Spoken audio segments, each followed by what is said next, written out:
नमस्कार दोस्तों। हमारे देश में विभिन्न जगहों पर अलग अलग तरह के कार्यक्रम का आयोजन होता रहता है, पर जब आप किसी खास कार्यक्रम का हिस्सा बनते हो, खास से मतलब है जो देश हित के संबंधित कार्यक्रम होता है, तो उसका आनंद कुछ और ही आता है। आइए आज उस कार्यक्रम की चर्चा करते हैं जो किसी वीर महान army man lieutenant general Sanjay Kulkarni साहब के सम्मान के लिए आयोजित किया गया है और उनके सम्मान में देश की महान हस्तियां भी शामिल हुई हैं। सबसे पहले तो इस तरह के कार्यक्रम आयोजित करने वाले हस्तियों को मिलते हैं। यह कार्यक्रम CKS मतलब सेंटर फॉर नॉलेज सॉवरेनिटी द्वारा आयोजित किया गया, जिसके chairman lieutenant general doctor DV Shekatkar retired हैं और जो इसके सेक्रेटरी हैं विनीत गोयनका साहब। इनकी जितनी प्रशंसा की जाए कम है। मैं हैरान हो गया कि हर एक व्यक्ति का वो नाम जानते हैं जिनसे कभी एक बार मुलाकात हुई होगी। एक से एक बड़े लोग और हर तरह के व्यक्ति का नाम पुकार कर उसका सम्मान करना बहुत ही बड़ी बात होती है। और साथ साथ सबसे बड़ी बात यह है कि उनके स्मरण शक्ति का जवाब नहीं, उनके स्मरण शक्ति पर मुझे नाज है। ये भाजपा के स्पोक्स पर्सन भी हैं। अब मिलते हैं CKS के डायरेक्टर डॉक्टर श्री कुमार मेनन साहब से। IRS रिटायर्ड हैं। इतना ही नहीं, DG भी रह चुके हैं। National academy of customs and indirect taxes and narcotics के दिल्ली से ये रिटायर हुए। इनकी भी मेहनत रंग लाई। 2 महीने से इन लोगों ने काफ़ी मेहनत की, जिसका परिणाम हुआ कि लेफ्टिनेंट जनरल साहब का सम्मान बहुत ही अच्छे स्तर पर किया गया। इस कार्यक्रम को सफल बनाने के लिए और भी लोग मौजूद थे, जिसमें से उल्लेखनीय नाम हैं lieutenant general Vinod Bhatia, lieutenant general Vinod Khandare, director CKS Pranay Sinha, Sunil Kulkarni, MD Fidel Softech limited और बहुत सारे ऐसे लोग जो वहाँ मौजूद थे। कमिश्नर संजय शरण साहब, बहुत सारे लोग, बड़े बड़े लोग, कामयाब लोग, गवर्नमेंट सर्वेंट्स मौजूद थे। अब मिलते हैं उनसे जिनके सम्मान में ये कार्यक्रम रखा गया। मीट द हीरो, जिनको सम्मानित किया गया, लेफ्टिनेंट जनरल संजय कुलकर्णी साहब। उनसे मेरी बातचीत भी हुई, उनके दर्शन भी हुए। बहुत ही सज्जन पुरुष हैं। उनकी सादगी और नम्रता ने मुझे उनका दीवाना भी बना दिया। और इतने सरल व्यक्ति जो कोई भी इंसान ऐसा अपेक्षा नहीं कर सकता, वो इतने अच्छे इंसान हैं जिसका कि वर्णन शब्दों से नहीं किया जा सकता।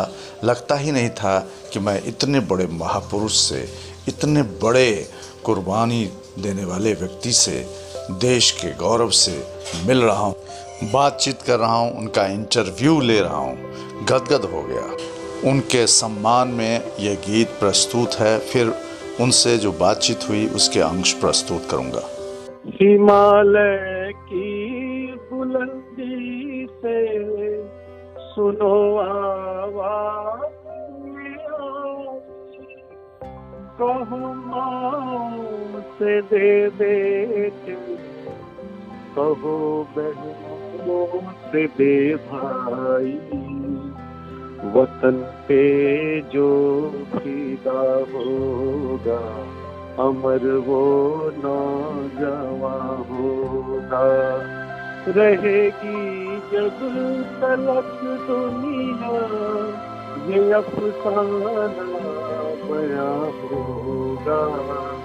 वतन वास्तव में जो रहेगी जब तक ये दुनिया ये अफसाना बयां होगा, हमेशा याद रखा जाएगा।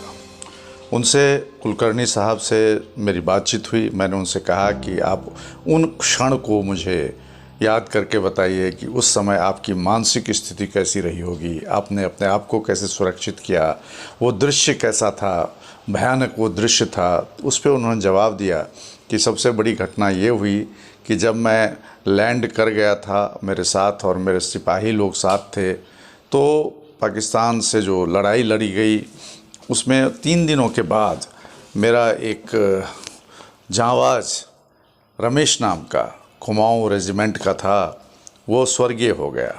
हम लोग हतप्रद हुए, दुख वर्षों तक मेरे साथ रहा। लेकिन सबसे बड़ी खुशी की बात ये हुई कि 20 साल के बाद उसकी पत्नी ने मेरा फ़ोन नंबर कहीं से ढूंढ के मुझे फ़ोन किया कि उनका बेटा उसी कुमाऊं रेजिमेंट में जॉब कर रहा है। उससे मुझे वो दुख जो मैंने महसूस किया करता रहा, वो मैं बहुत हल्का हुआ, मैं बहुत खुश हुआ। तो वो बहुत ही भावुक इंसान भी हैं।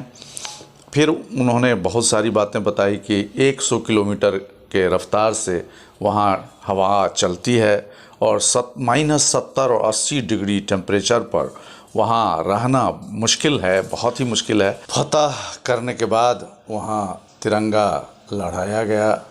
तिरंगा, मिसेस गांधी उस वक्त प्राइम मिनिस्टर थी, वो खुद भी आईं और उन्होंने इसको देखा। मुझे भी उन्होंने एक तरह से अवार्ड दिया, यूरोप का ट्रिप के लिए भी भेजा। तो बहुत खुशी की और बहुत गर्व की बात है। मैंने जब कहा कि सियाचिन आज हमारे देश का हिस्सा बना, उसके क्रेडिट आपको जाता है, उस पर उन्होंने कहा कि ये क्रेडिट मुझे नहीं, भारतीय सैनिकों को भी जाता है। वो हमारे सैनिक ऐसे हैं जो कहीं भी किसी भी लड़ाई को जीत सकते हैं। अफसोस की एक बात रह गई जो बताना चाहता हूँ कि ऐसे व्यक्ति को जन जन में जाना चाहिए। नौजवानों को इनको समझना चाहिए, इनके इतिहास क्या हैं, इनके बारे में स्कूल कॉलेजों में पढ़ाई होनी चाहिए, तभी जाके इनके उचित सम्मान की बात होगी। सबसे बड़ी बात यह है कि आज का समाज, आज के नौजवान इन चीज़ों पे गौर नहीं करता, देश पे गौरव नहीं करता। ये बहुत दुख दर्द की बात है। सिलेबस में इस तरह से पढ़ाना चाहिए कि सियाचिन की लड़ाई कैसे हुई, इसके विजेता, इसके नायक कौन रहे, इस तरह की चीज़ों को बच्चों को बताना चाहिए। देश के हीरो, हमारे हीरो, आपके हीरो से आपको कैसा लगा मिलकर, ये कमेंट बॉक्स में ज़रूर बताएंगे। नमस्कार।